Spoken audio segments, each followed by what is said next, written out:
Hi guys, দেখেন ভাত করেছি আর আলু বেগুন দিয়ে পালং শাকের ঘ্যাট করব আর আলু দিয়ে ডিমের ঝোল করব। আর একটা ডিম ভেঙে নিয়েছি, এটা ঘাটাবো না। এটা যখন ঝোলটা করব তখন এই ডিমের পোস্টটা ওর মধ্যে ঢেলে দেবো, এই দিয়ে অটোমেটিক হয়ে যাবে। তো দেখতে থাকেন আমি কীভাবে বানাচ্ছি। এখন মশলাটা কষানো হয়ে গেছে, কষিয়ে এবার জল ঢালবো। এবার অন্য সিস্টেম করে বানাচ্ছি। এই ডিমটা পরে ছাড়বে, একটু ফুটো উঠবে তখন ছেড়ে দেবো, বেশি ঝোল করবে না।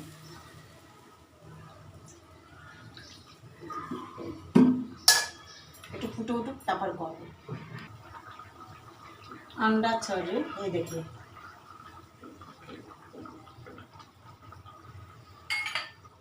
ম্যাজিক